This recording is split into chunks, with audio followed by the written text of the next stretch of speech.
Hi, welcome to another episode. Please hit the subscribe button and let's dive in. Geert Wilders is the EU's worst nightmare. The far-right Dutch election winner who backs Nexit will be no friend to Brussels. One line in Geert Wilders' inflammatory pitch to Dutch voters will haunt Brussels more than any other. A referendum on leaving the EU. 7 years after the British voted for Brexit, a so-called Nexit ballot was a core plank of the far-right leader's ultimately successful offer in the Netherlands. And while Wilders softened his anti-Islam rhetoric in recent weeks, there are no signs he wants to water down his Euroscepticism after his shock election victory. Even if Dutch voters are not persuaded to follow the Brits out of the EU, polling suggests it's unlikely. There's every indication that a Wilders-led government in The Hague will still be a nightmare for Brussels. A seat for Wilders around the EU summit table would transform the dynamic, alongside other far-right and nationalist leaders already in post. Suddenly, policies ranging from climate action to EU reform and weapons for Ukraine will be up for debate, and even reversal. Since the exit polls were announced, potential center-right partners have not ruled out forming a coalition with Wilders, who emerged as the clear winner. That's despite the fact that for the past 10 years, he's been kept out by centrists. For his part, the 60-year-old veteran appears to be dead serious about taking power himself this time.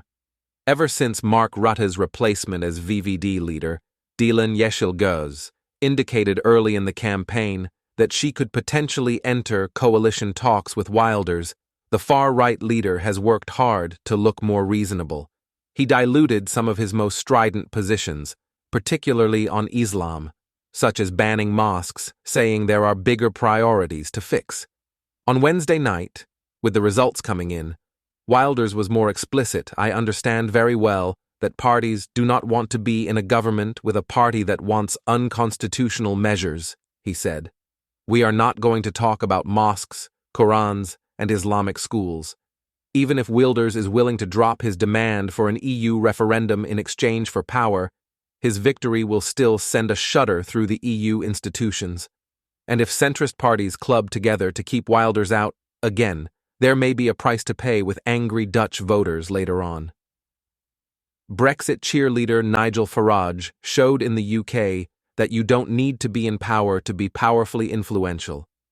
Migration was a dominant issue in the Dutch election. For EU politicians, it remains a pressing concern. As migrant numbers continue to rise, so too has support for far-right parties in many countries in Europe. In Italy last year, Giorgia Meloni won power for her brothers of Italy. In France, Marine Le Pen's National Rally remains a potent force, in second place in the polls. In Germany, the Alternative for Germany has also surged to second place in recent months. In his victory speech, Wilders vowed to tackle what he called the asylum tsunami hitting the Netherlands. The main reasons voters have supported Wilders in these elections is his anti-immigration agenda, followed by his stances on the cost of living crisis and his healthcare position, said Sarah de Lange, politics professor at the University of Amsterdam. Mainstream parties legitimized Wilders by making immigration a key issue, she said. Voters might have thought that if that is the issue at stake, why not vote for the original rather than the copy? For the left, the bright spot in the Netherlands was a strong showing for a well-organized alliance between Labour and the Greens. Frans Timmermans, the former European Commission vice president, galvanized support behind him. But even that joint ticket could not get close to beating Wilders' tally. Next June, the 27 countries of the EU hold an election for the European Parliament. On the same day, voters choose their MEP. Belgium is holding a general election.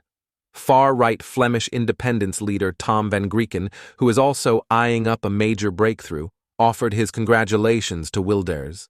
Parties like ours are on their way in the whole of Europe, he said. With ideas that originated on the far right, particularly on immigration, having already become mainstream across Europe, it has become almost impossible for conservative leaders to keep excluding far-right parties from government. Not without reason, many conservative voters fail to understand why parties that sound very similar to theirs, albeit with a more populist framing, are considered beyond the pale for coalition formation. They want their parties to govern in strong right-wing coalitions, rather than weak centrist ones.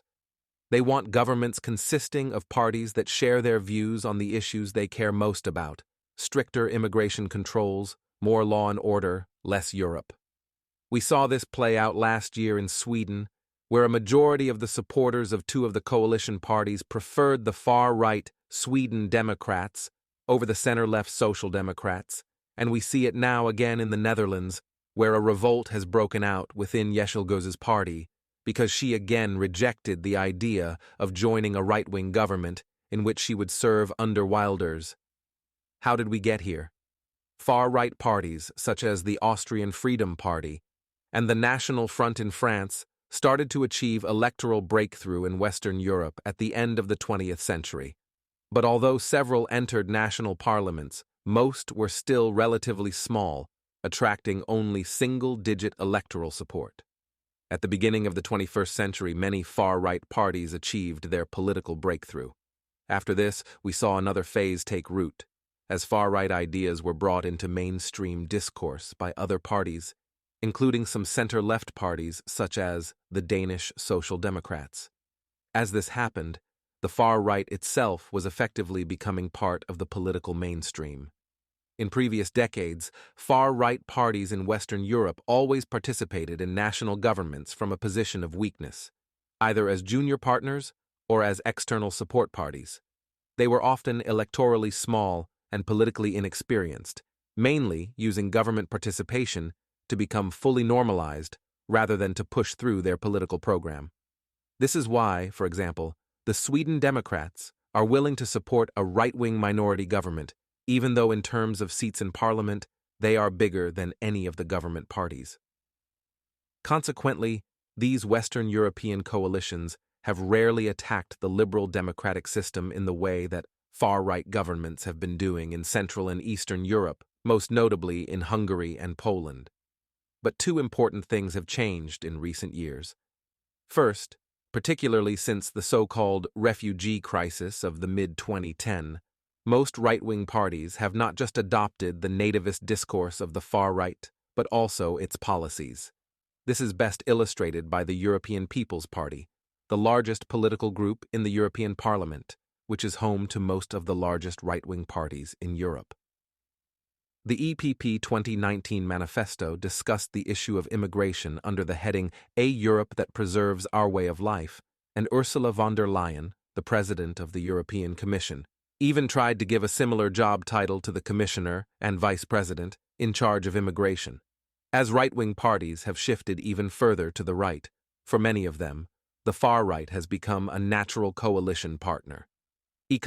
Because of, rather than despite, the mainstreaming and copying of their issues and political framings by traditional parties, far-right parties have continued to grow electorally. In fact, today, far-right parties poll first in Austria, Belgium, France, Italy, the Netherlands, and Switzerland, and a far-right party is the biggest right-wing party in Sweden. At the moment, the far-right leads only one national government in Western Europe, Giorgia Meloni's Italian coalition, which consists of her Brothers of Italy, the dominant party, the far-right League, the right populist Forza Italy, leaderless since the demise of Silvio Berlusconi, and the largely irrelevant center-right Civics of Italy. The next Dutch government could follow suit, with the Austrians not far behind. Of course, even three swallows don't make a far-right summer yet. Italy is still an exception, and Wilders may fail to build his coalition. Moreover, in several Western European countries, far-right parties remain fairly marginal or far removed from dominating the right bloc. But in a growing number of countries, mainstream right-wing politicians can no longer simply assume that they will lead, let alone dominate, coalitions with the far right.